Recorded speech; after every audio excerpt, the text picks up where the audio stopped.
শব্দটা আসছিল দেওয়ালের ঠিক ভেতর থেকে, যেন কেউ খুব নিচু স্বরে দ্রুত তালে কথা বলছে, কিন্তু কোনো ভাষা বোঝা যাচ্ছে না। প্রথমে বাবা ভাবলেন ইঁদুর বা অন্য কোনো প্রাণী। তিনি দেয়াল চাপড়ালেন, শব্দটা সঙ্গে সঙ্গে থেমে গেল। আসসালামু আলাইকুম, সকলে কেমন আছেন? আশা করছি ভালো আছেন। আমি আলহামদুলিল্লাহ ভালো আছি। আপনাদের স্বাগতম জানাচ্ছি আমাদের ভয়ের সময়ের 10ম এপিসোডে। আমাদের যদি ঘটনা পাঠাতে চান তাহলে আমাদের মেইল করবেন ভয়ের সময় @gmail.com। আজকে আমাদের জন্য ঘটনা পাঠিয়েছেন, তার নাম আরিফ। তিনি যেভাবে আমাদের ঘটনাটি বলেছেন আমি সেভাবে ঘটনাটি পড়বার চেষ্টা করছি। আসসালামু আলাইকুম ভাই, আশা করছি ভালো আছেন। আমি আলহামদুলিল্লাহ ভালো আছি। আজকে আপনাকে একটি ঘটনা লিখতে বসলাম, যা আমার বাবার সঙ্গে ঘটে গেছিল।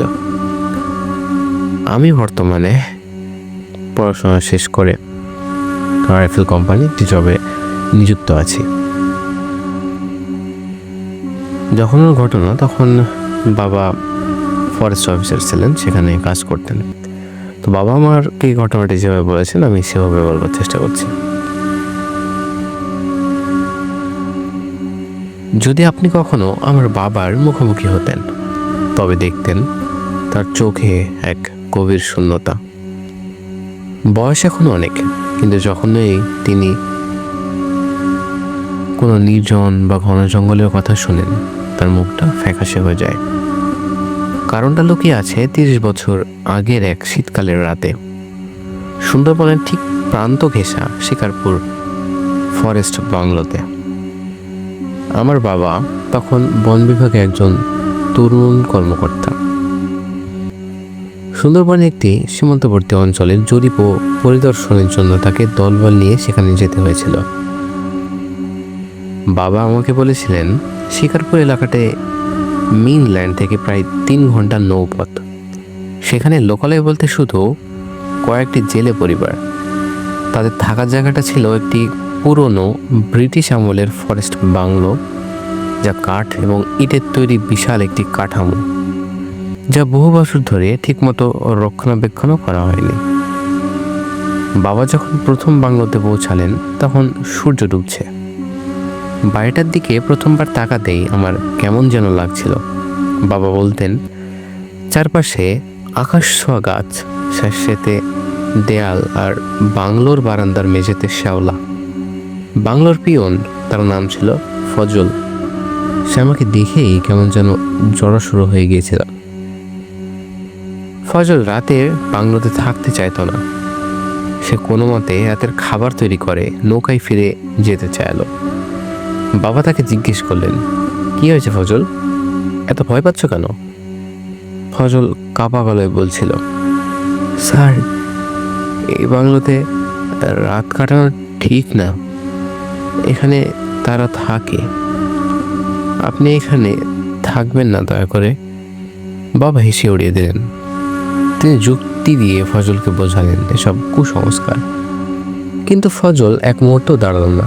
সে তার নৌকায় চড়ে অন্ধকারের মধ্যে অদৃশ্য হয়ে গেল।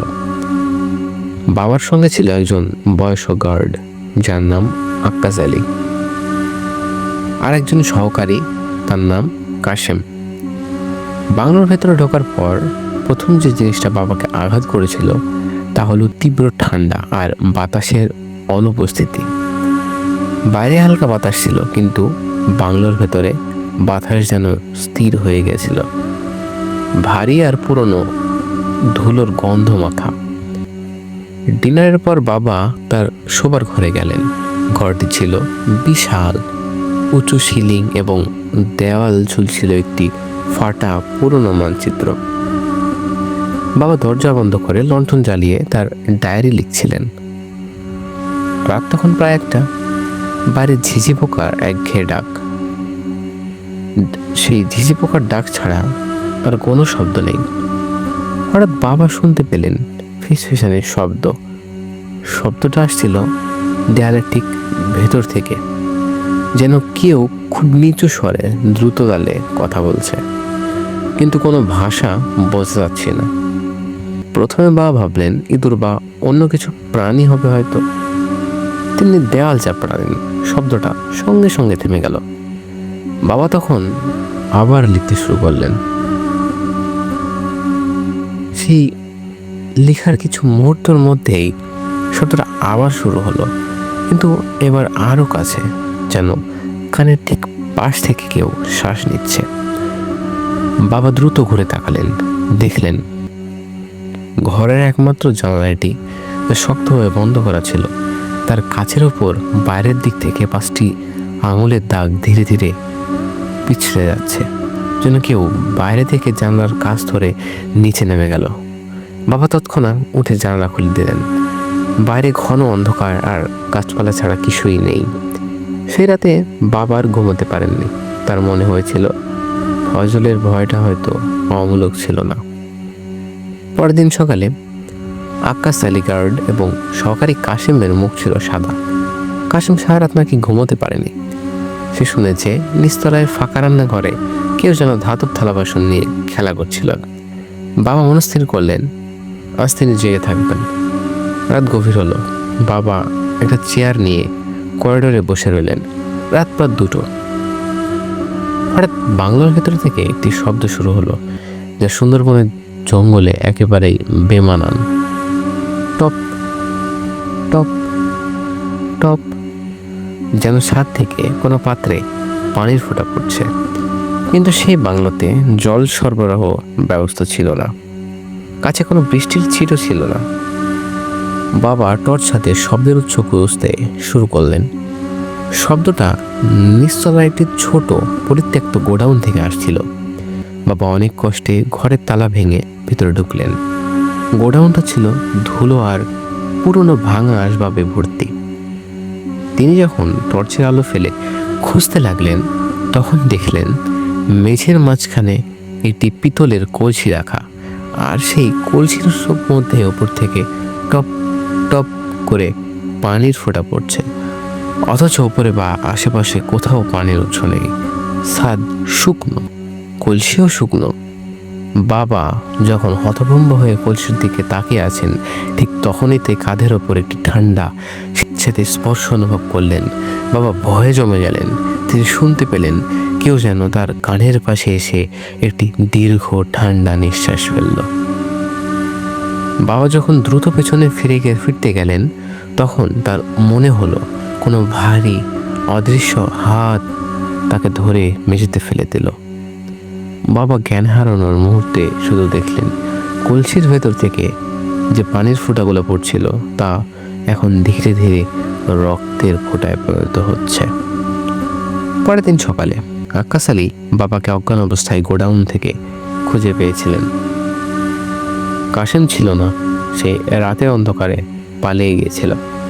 আক্কাস আলী যদিও ভয় পেয়েছিল, কিন্তু সে জানতো এসব কিসের লক্ষণ। সে বাবাকে উঠে বসতে সাহায্য করলো এবং বলল, স্যার, আমি জানতাম এই বাংলোতে এক পরিবারকে মেরে ফেলা হয়েছিল বহু বছর আগে। তাদের আত্মা মুক্তি পায়নি।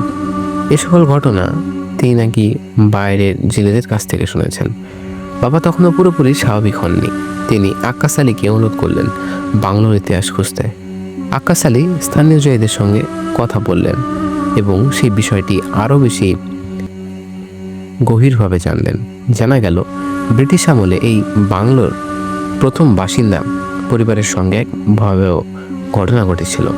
বাংলোর মালিকের শিশুকন্যাকে বাংলোর পেছন দিকের জঙ্গলে বলি দেওয়া হয়েছিল গুপ্তধন পাওয়ার লোভে।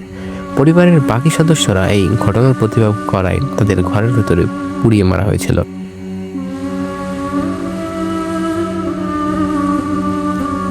বাবা এবং আক্কাস আলী বাংলোর ভেতরে অনুসন্ধান করে দোতলার একটি গোপন দরজা খুঁজে পেলেন।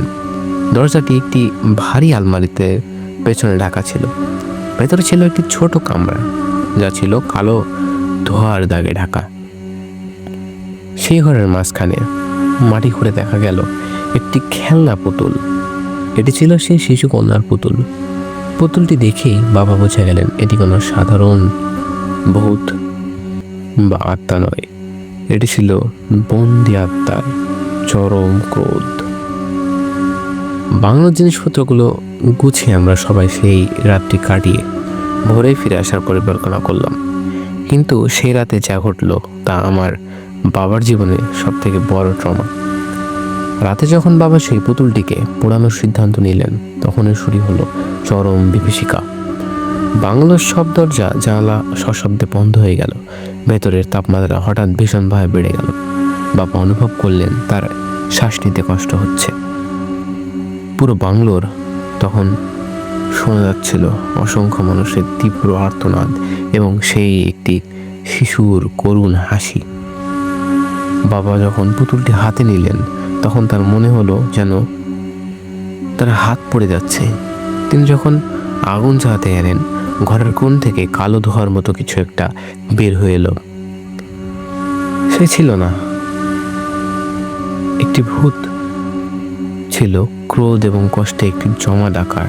বাবা বলেছিলেন আকৃতিটা দ্রুত আমার দিকে ছুটে এলো, কিন্তু ঠিক সেই মুহূর্তে আক্কাস আলী তার কোরআন শরীফ থেকে কিছু মন্ত্র পড়া শুরু করলেন এবং পুতুলটিকে জ্বলন্ত কাঠের ওপর ছুঁড়ে মারলেন। যখন পুতুলটি ফুটতে শুরু করলো, বাংলোর ভেতর থেকে এক মহিলা ও শিশুর ভয়ঙ্কর চিৎকার ভেসে এলো। মনে হচ্ছিল যেন বাংলোর দেয়াল ফেটে যাচ্ছে। ঘরের তীব্র আলো মুহূর্তের মধ্যে নিভে গিয়ে নেমে এলো গাঢ় অন্ধকার। পরের দিন ভোরে যখন বাবা এবং আক্কাস আলী বাংলো থেকে বেরিয়ে এলেন, তারা দেখলেন বাংলোর দেয়াল এবং দরজা জানালা পোড়া ছাই আর লালে ঢাকা। তারা দ্রুত নৌকায় ফিরে এসেছিলেন। সেই ঘটনার পর থেকে আমার বাবা আর কোনোদিন সুন্দরবনের ওই এলাকায় যাননি।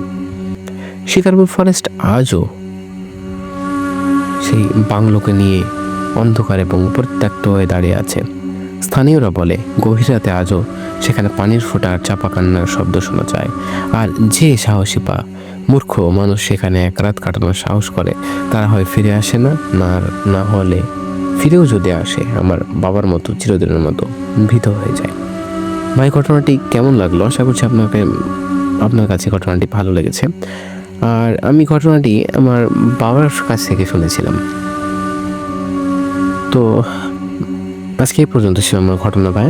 আশা করছি ঘটনাটি পড়ে শোনাবেন, আর ঘটনাটি সিলেক্ট হলে আমাকে জানাতে ভুলবেন না, আমাকে মেল করে জানাবেন। এপিসোড নাম্বারটি আমাকে কাইন্ডলি বলবেন। এই বলেই তিনি তার ঘটনা শেষ করেছেন। আশা করছি আপনাদের ঘটনাটি ভালো লেগেছে। ঘটনাটি ভালো লাগলে আমাদের জানাবেন, খারাপ লাগলেও আমাদের জানাতে ভুলবেন না। আমাদের মেইল করতে, আমাদের ঘটনা পাঠাতে আমাদের মেইল অ্যাড্রেসটি মনে রাখবেন voyerসময়@gmail.com। স্পেলিংটা একবার মনে রাখবেন voyerসমoi@gmail.com। এছাড়াও সকল ঠিকানা আমাদের ডিসক্রিপশনে দেওয়া আছে, সেখান থেকে আমাদের মেইল করতে ভুলবেন না। আমাদের যদি মন চায় তাহলে আমাদের চ্যানেলটি সাবস্ক্রাইব করবেন, কারণ আপনাদের একটি সাবস্ক্রিপশন আমাদের পরবর্তী ঘটনা খুঁজতে সাহায্য করে। পরের এপিসোড অবধি ভালো থাকবেন এবং তোমাদের ভয়ের সময়ের সঙ্গে থাকবেন। আশা করছি আপনাদের আনন্দ দিতে পেরেছি। পরবর্তী এপিসোডে আবার হাজির হব আমি। ততদিন অবধি ভালো থাকবেন। আসসালামু আলাইকুম।